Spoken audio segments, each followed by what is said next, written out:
Buena gente, ¿cómo están? Espero que se encuentren bien. Estamos aquí de vuelta en otro video y vamos a continuar hablando del tópico del periodo radical del 16 al 30.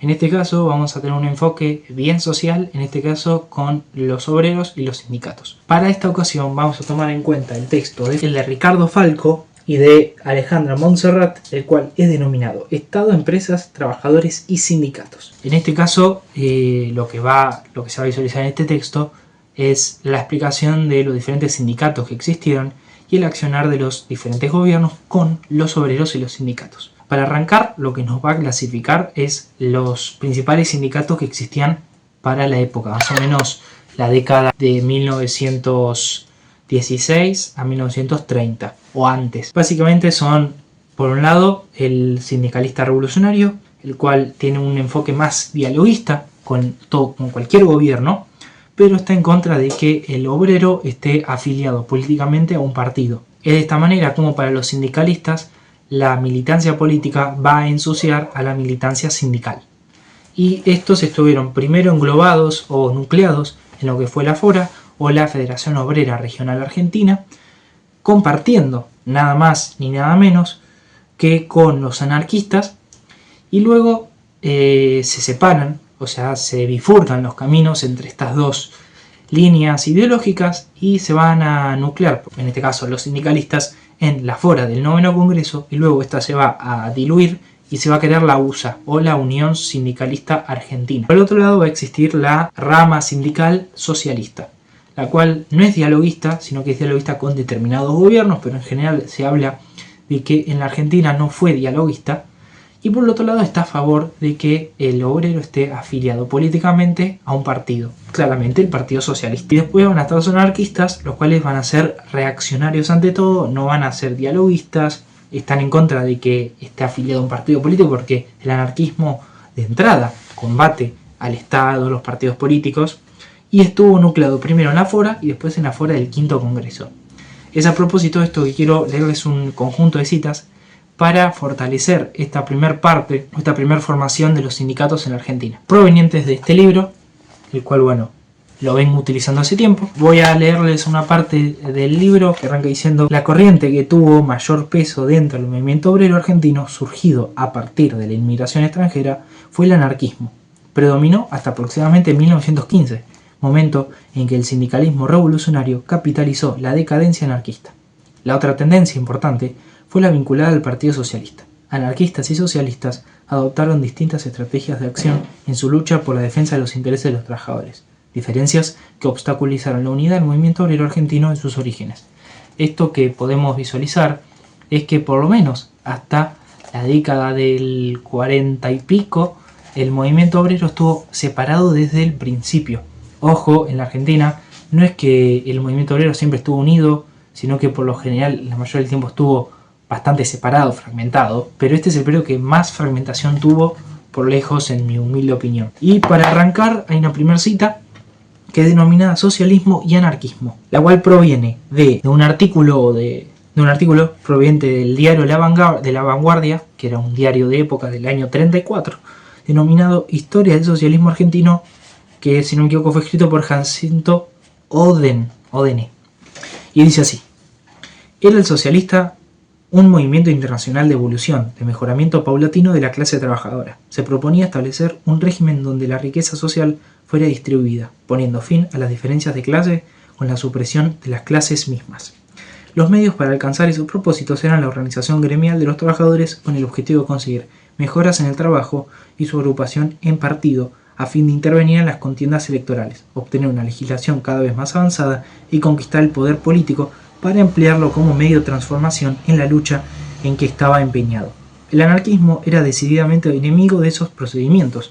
No admitía para la clase trabajadora mejora de ninguna especie. No quería reformas que detenían el impulso revolucionario de las masas. Su lema era todo o nada. Mediante la acción catastrófica, la revuelta de masas se proponía destruir el régimen social existente para implantar inmediatamente sobre sus ruinas un mundo ideal, sin gobierno, sin control, sin trabas individuales, en el que cada cual gozaría de la más absoluta libertad, en un ambiente de igualdad absoluta. Acá claramente se puede visualizar las diferencias entre estas dos ideologías, tanto a nivel político como a nivel gremial. Luego continúa. El 1 de mayo de 1909, una manifestación de trabajadores en la Plaza Lorea es reprimida violentamente por la policía con un saldo de muertos y heridos. Esto es básicamente una interpretación del texto por fuera de la fuente. Y arranca con una fuente que es denominada La Semana Roja, proveniente del libro El Movimiento Sindical Argentino de Sebastián Marrota del año 1960. Y dice de la siguiente manera: La Argentina, diario de gran difusión, manifiesta editorialmente: cuando mejor y con más calma se medita sobre el choque sangriento ocurrido, más neta se desprende la responsabilidad de la policía. Esta procedió aturdida y de un modo atropellado con los obreros. Hubo agentes que llegaron hasta perseguir a los manifestantes en los refugios en que la vida buscaron, y descargaron sobre ellos sus revólveres y agitaron sus machetes. Algunas de las víctimas cayeron en los locales cerrados. El diario La Nación, Última Hora, El Nacional, caracterizándose por sus juicios de franca y categórica condenación, el asesino suscita unánime indignación en la población trabajadora. Vibran los obreros al impulso de un sentimiento de airada protesta. Esa misma tarde, en la manifestación que con los mismos fines conmemorativos del 1 de mayo realiza el Partido Socialista, el orador oficial Enrique Dickmann propone la declaración de la huelga general como desagravio a la clase obrera ofendida en las víctimas de la Plaza Lorea y para exigir la renuncia del jefe de la policía y el castigo de todos los responsables de la masacre.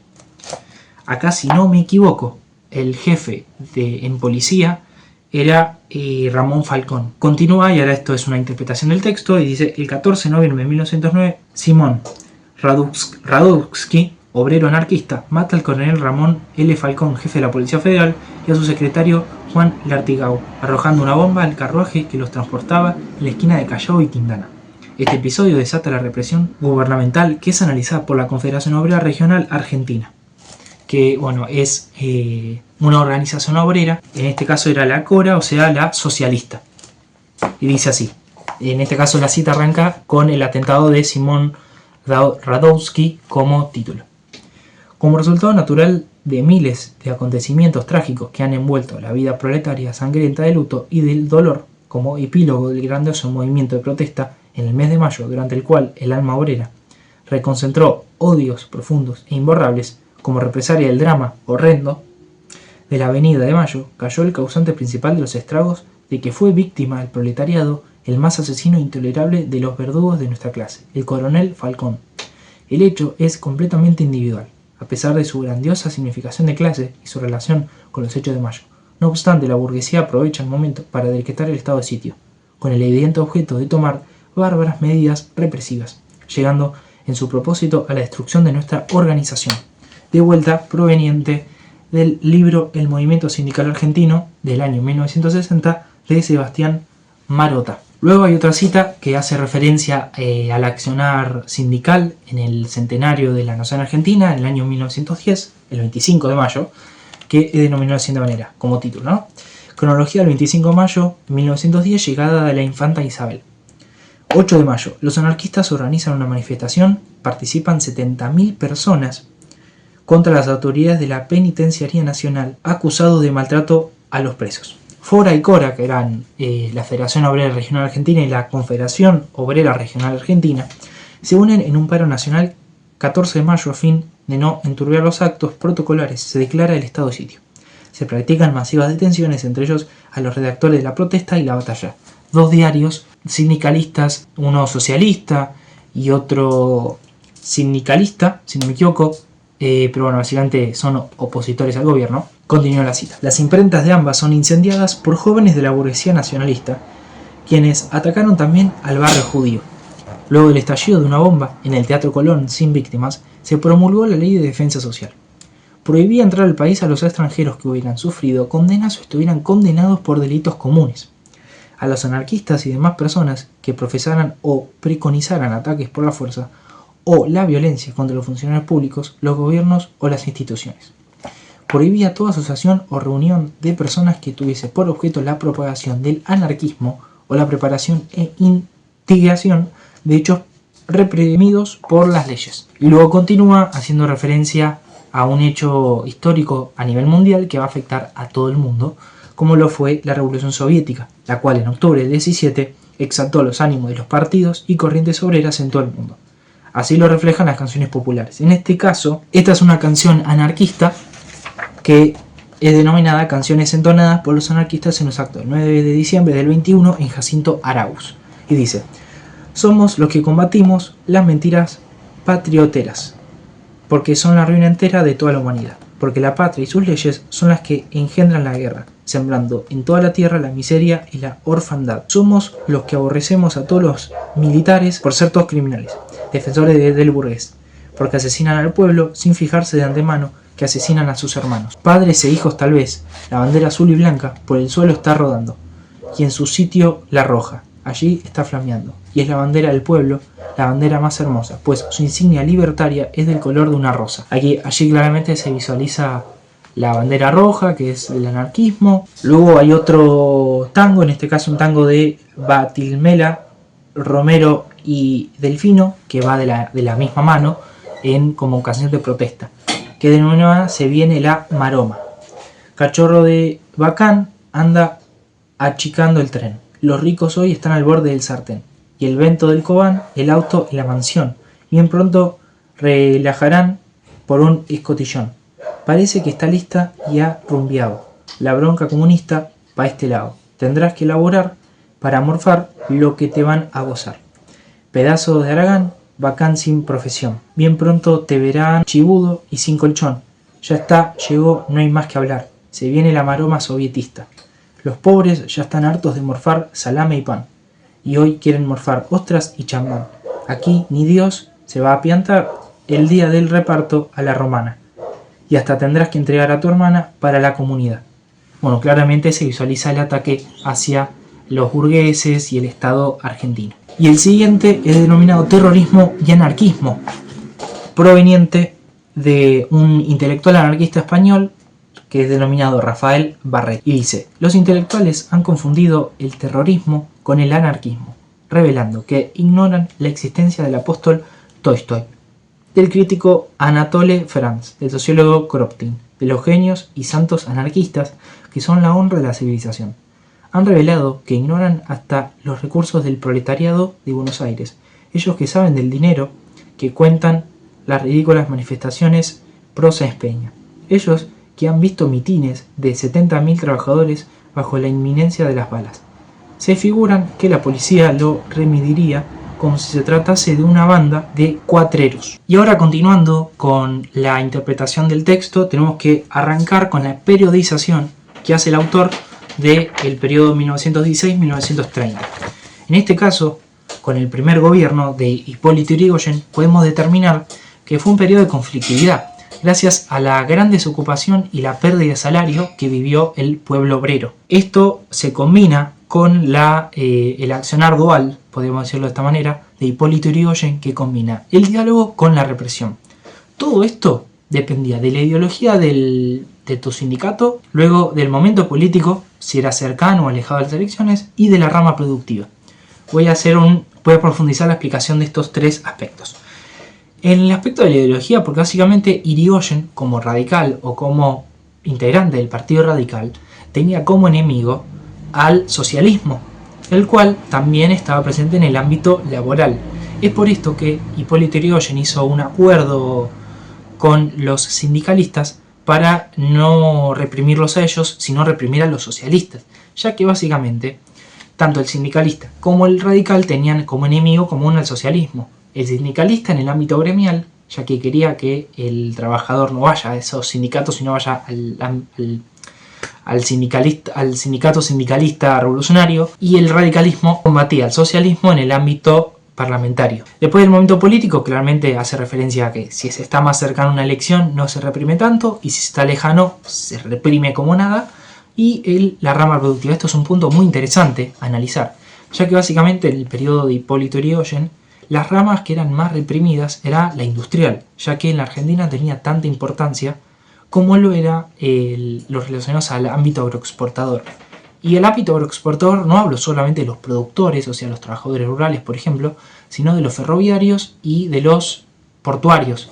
En este caso, los que manejan los trenes o se encargan del transporte de las mercancías hacia el exterior.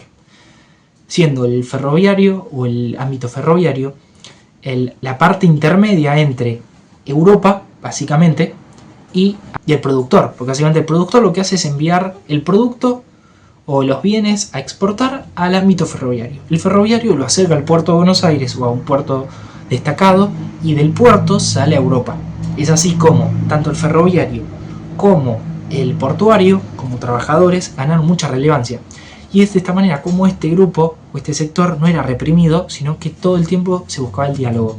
Buscar un intermedio de resolver los problemas en un posible conflicto laboral, huelga, etc. Es así como también el autor va a dividir el periodo del primer gobierno de Hipólito Yrigoyen en dos. Por un lado, el de 1916-1919, en el cual va a existir un arbitraje estatal en el cual Hipólito Yrigoyen personalmente va a arreglar los conflictos, pero en este caso solamente los que están involucrados en el ámbito ferroviario, portuario y los que involucran a los sindicalistas.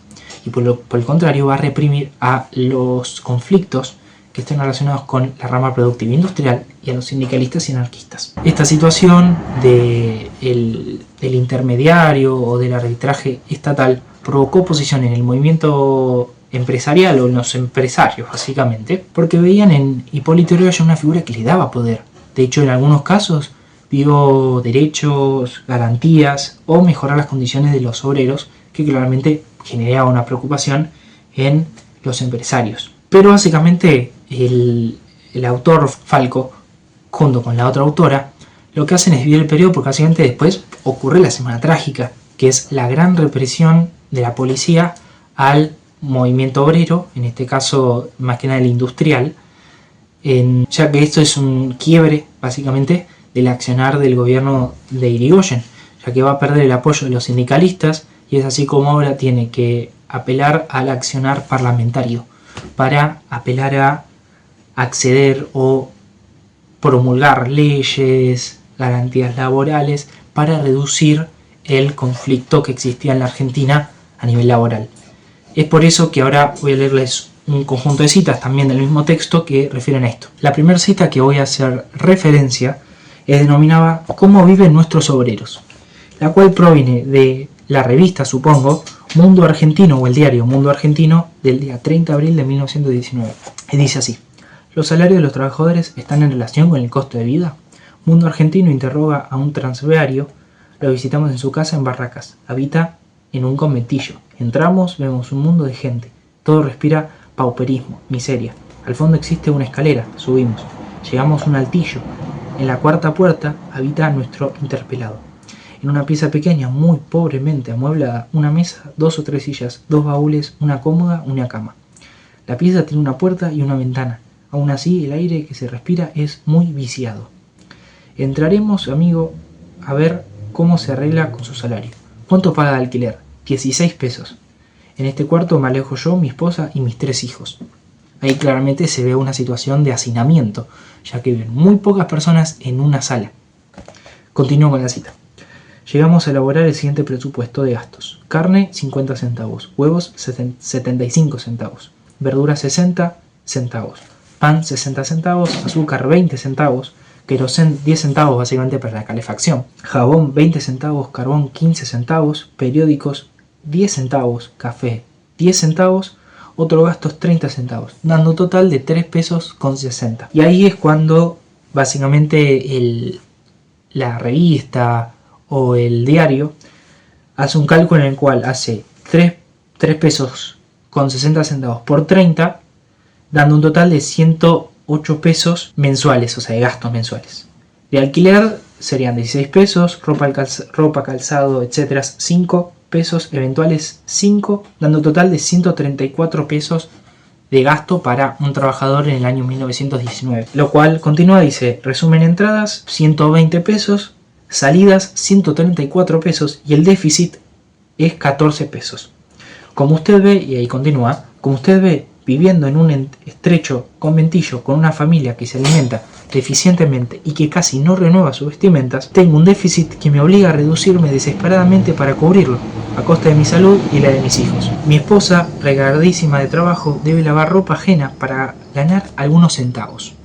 Bueno, ahí claramente se ve la situación paupérrima y de mala situación que vivía el obrero, tanto a nivel extra laboral como laboral, ya que ganaba muy poco dinero y ese poco dinero no lo podía usar de manera correcta, ya que se le iba casi todo el salario entre alquiler, ropa, jabón, querosén, comida, etc. Y acá continúa el texto, en este caso con otra parte del libro, y dice: la relación entre el gobierno radical y el movimiento obrero osciló entre un intento de acercamiento hacia los trabajadores, interviniendo favorablemente en los conflictos que mantenían con el sector empresario, y la represión abierta a las acciones obreras que atentaban contra el normal funcionamiento del modelo agroexportador.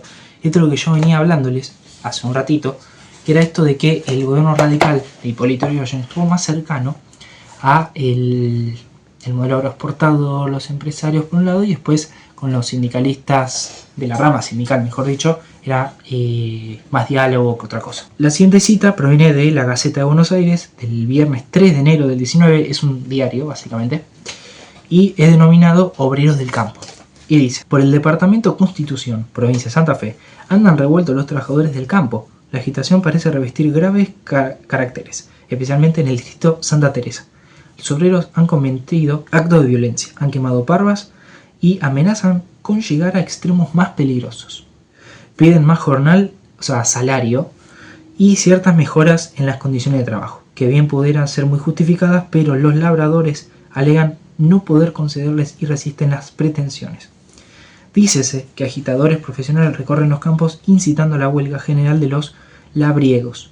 Bueno, esto claramente hace referencia a los trabajadores rurales que están en huelga por mejores situaciones laborales y salariales. Y acá es cuando arranca ya las crónicas de la Semana Trágica, la cual sucedió en enero del año 1919. Y dice así: la primera fuente proviene de la Gaceta de Buenos Aires, 4 de enero de 1919. Y dice así: las huelgas violentas.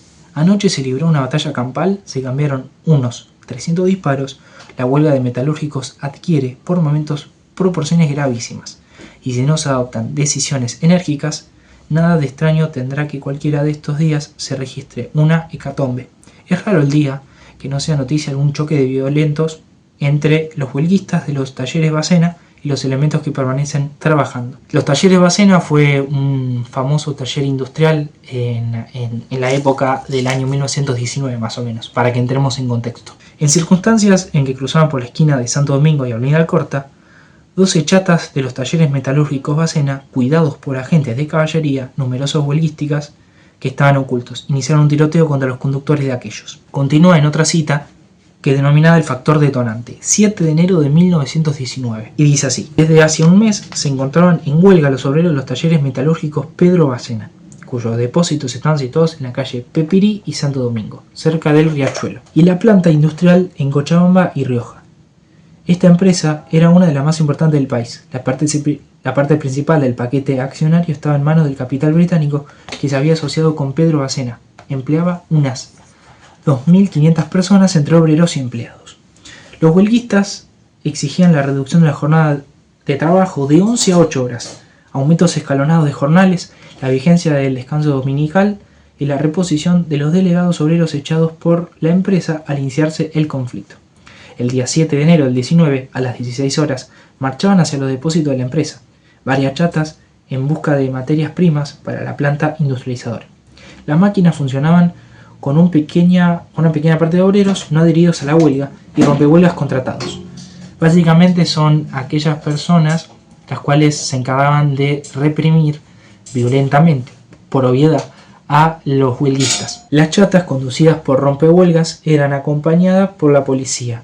Cuando éstas se acercaron a la avenida Alcorta y Pepirí, un grupo de obreros huelguistas acompañados de mujeres y niños, intentaron pacíficamente detener a los grumiros. Al penetrar en el barrio obrero, relata La Nación el 8 de enero, los peones que iban en los carros del convoy eran a cada momento interpelados por los huelguistas. Hombres, mujeres y niños los seguían a pocos metros de distancia. Los necesitaban abandonar el trabajo y le gritaban carneros. Los grumiros, la fuerza rompehuelgas, no se detuvieron. Entonces los obreros comenzaron a tirarles piedras y maderas. En defensa de aquellos acudió la policía que custodiaba las chatas y cargó contra hombres, mujeres y niños. Varios policías dispararon sus fusiles.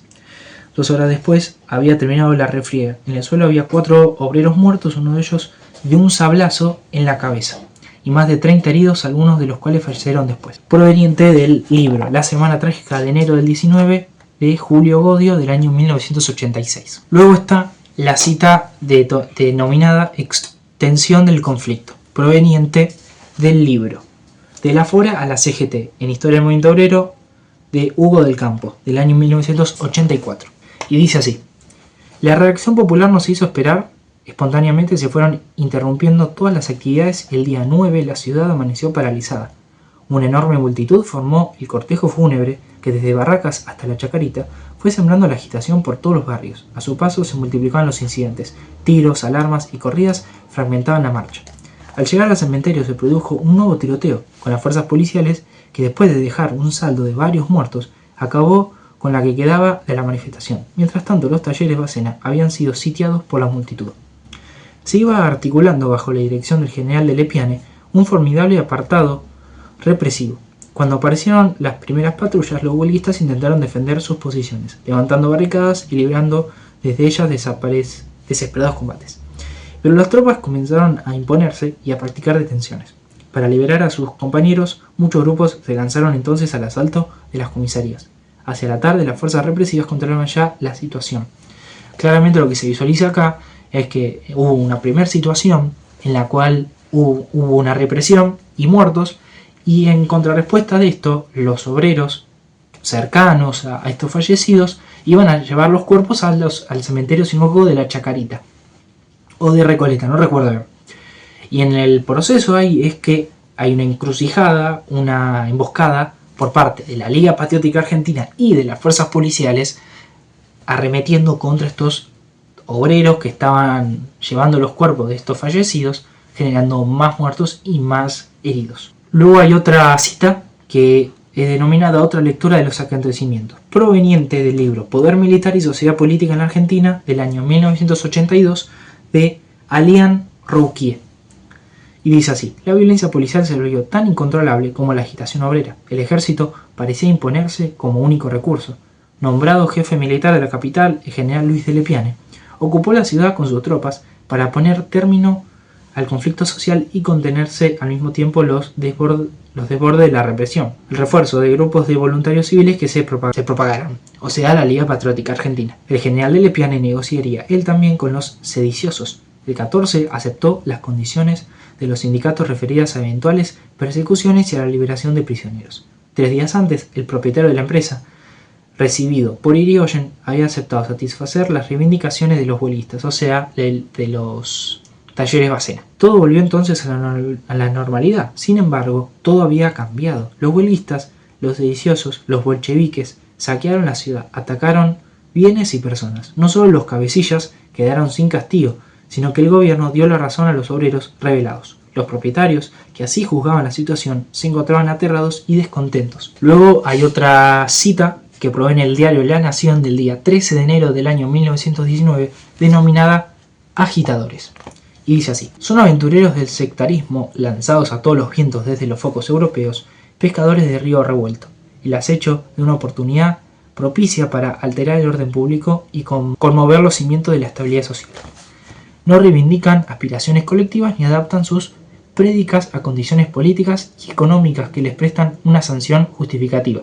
De ahí la total irresponsabilidad con que actúan, no solo indefendentes, sino también hostiles a todo concepto de ideas nacionalistas, doblemente extranjeros por su falta de arraigo. Este rasgo dominante en nuestras agitaciones proletarias es el que determina el peligro excepcional de los zarpazos instalados a la sombra. Continúa el texto hablándonos de cómo continuó la jornada y dice: luego de sofocado el conflicto, el gobierno radical debió enfrentar la presión de los diputados conservadores que le exigían la implementación del estado de sitio. Irigoyen no quiso en un principio ceder a esta exigencia, en el convencimiento de que terminaría por deteriorar la relación ya comprometida con los trabajadores. A pesar del voto opositor de los diputados socialistas, finalmente se aprobó el estado de sitio por 30 días. Y luego continúa con otra cita que es denominada Crítica de los conservadores, proveniente del diario de sesiones de la Cámara de Diputados del año 1918-1919, en este caso en boca de Matías Sánchez Sorondo, o sea, el diálogo o lo que dijo Sorondo ese día. Y dice así: ¿Qué ha hecho el Poder Ejecutivo? El Poder Ejecutivo, señor presidente, ha vivido el día arrastrado por los acontecimientos, convirtiendo por una pasividad inexplicable el territorio de la República en la tierra de promisión del anarquismo internacional. Ha mirado con extremada indulgencia a los delincuentes, especialmente a los delincuentes contra el orden social, indultándolos en masa. Ha tolerado los excesos huelguísticos contra la propiedad privada, sin perseguir a los autores con el rigor de la ley.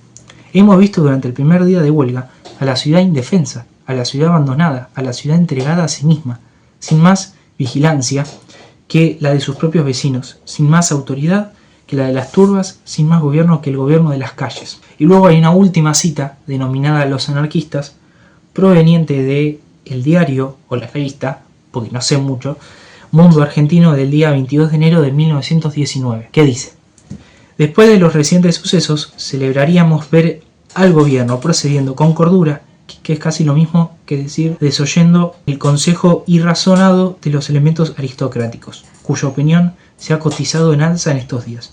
Es necesario considerar en todo caso lo que realmente constituyen es, a saber, un partido obrero, o mejor dicho todavía, un partido proletario, y los únicos capaces de combatir a un partido son los demás partidos, nunca las autoridades. Luego, otra situación que vivió Hipólito Yrigoyen durante su gobierno fue la Patagonia rebelde o el amotinamiento de los trabajadores rurales del sur. Y acá bien lo dice las fuentes que voy a leerles a continuación. Y es bueno, esto es una interpretación del texto que dice: el 1 de febrero del 22, la bancada socialista a través del diputado Antonio Tomaso denuncia en el Congreso de la Nación los sucesos acaecidos en la Patagonia, donde el ejército, al mando del teniente Benigno Varela, reprimiría sangrientamente el levantamiento de los peones rurales. El objetivo de los socialistas es inculpar directamente al gobierno nacional como el responsable en última instancia de los fusilamientos patagónicos.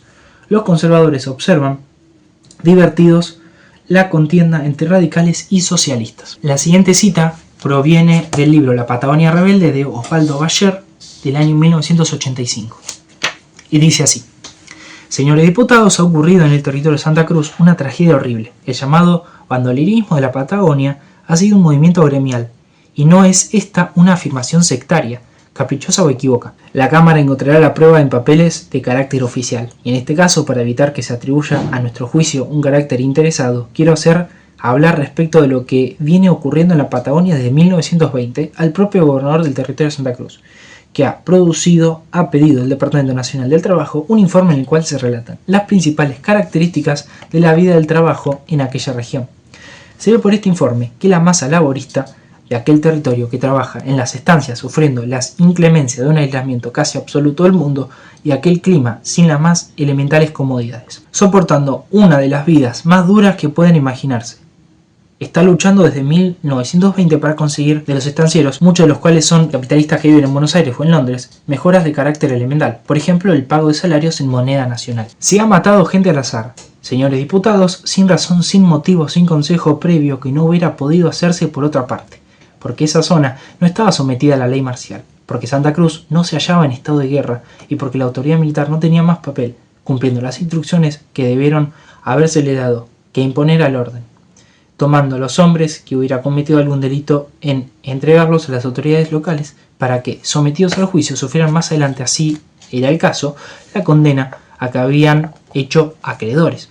Yo denuncio al teniente coronel Varela por haber abusado de sus funciones, por haber cubierto de aprobio las armas de la nación que no le pertenecen, por haber ordenado él personalmente o por intermedio de sus subalternos fusilamientos en masa sobre el propio campo de hombres tomados al azar, bajo la simple inculpación de ser cabecillas del movimiento argentinos en muchos casos. No hay que quedarse en medias tintas, señores diputados. El presidente amigo de los obreros no manda las tropas al sur. Él no ha dado las instrucciones de crueldad que se han traducido en los fusilamientos, pero los hechos se han producido. ¿Quién ha dado las instrucciones? Al coronel Varela. No hagamos un juego de ocultaciones ni de disimulos. Lo que pasa es que en este caso las víctimas son pobres diablos, como se dice en el lenguaje de los ricos, son peones, son carreros, son ovejeros.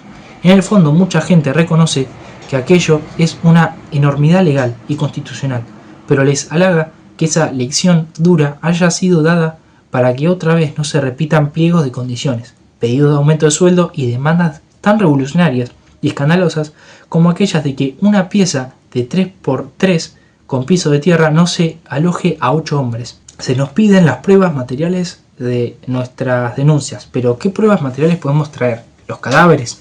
Aseguro a la cámara que muchos de ellos todavía están insepultos en el campo donde se produjeron los fusilamientos. Todavía llegaría a tiempo la comisión. La bancada socialista reclama la formación de una comisión investigadora para ver los restos de algunos cadáveres que fueron quemados con nafta derramada sobre ellos por tropas del ejército. Bueno, claramente en esta fuente podemos ver el relato o la denuncia pública que hizo el diputado Antonio de Tomaso, que era socialista, en la Cámara de Diputados. Aquí hay una imagen, la cual es muy interesante. Ahí. Después pongo la foto para que se vea mejor. Dice: Teniente Coronel Héctor Valera, durante la ceremonia en que la Liga Patriótica le recompensaba con la medalla al mérito por su energética y patriótica campaña en el territorio de Santa Cruz, con Manuel Carles y Josué Quesada. Bueno, acá claramente se puede visualizar cómo la Liga Patriótica apoyaba al Estado Nacional cuando reprimía al obrero, cuando lo fusilaba, como es este caso. Luego hay otra fuente interesante a considerar, que es denominada Informe de Varela a sus superiores, luego de reprimir en la Patagonia. Y dice así: el movimiento no revistió otro carácter que el de franca rebelión. Los delegados obreros aprovechaban este estado normal de los sucesos para intensificar en forma alarmante la propaganda antisocial, a fin de hacer combinación con otras sociedades obreras de la República y aún de otras naciones, cundir el pánico que traería como consecuencia el derrocamiento de los gobiernos actuales y su reemplazo por el régimen del Soviet, de 3 a 4.000 hombres bien armados y aprovisionados con 8 o 10.000 caballos, constituían el enemigo alzado contra la Constitución. Bueno, allí claramente se puede visualizar el elemento soviético o el miedo que se poseía a una posible revolución socialista como era en la época, el fantasma rojo, como se mencionaba. Tras haber analizado la Semana Trágica y los fusilamientos en el sur, continuamos con el análisis de cómo continuó la política obrera en el gobierno radical. En este caso, con el gobierno Alvear, que va del 22 al 28, hablamos de que existe una nula conflictividad social, básicamente porque es un periodo de recuperación económica, como bien habíamos hablado en el video de economía, pero a la vez existe un accionar parlamentario, tal como lo fue Irigoyen, básicamente para recuperar el apoyo que tenía en el sector sindical. Y por último, hablamos del último periodo del gobierno de Hipólito Yrigoyen, que sería el segundo gobierno, y en este caso un tercer periodo, por decirlo de otra manera, según la periodización. Es del 28 al 30, en el cual se repite la conflictividad por otra crisis económica, en este caso mundial, que afecta a todo el mundo, tal como fue la primera con la Primera Guerra Mundial, la desocupación, la caída de salarios, y de vuelta se combina la represión y el diálogo. Bueno, espero que les haya gustado el video. Perdón que el video es bastante largo, pero quería mencionar esas fuentes que me parecen muy interesantes. Algunas son fuentes primarias, otras secundarias, pero bueno, al fin y al cabo todas las fuentes sirven para el entendimiento de los conocimientos y de los contenidos. Espero que les haya gustado el video y nos vemos en próximos videos. Hasta luego.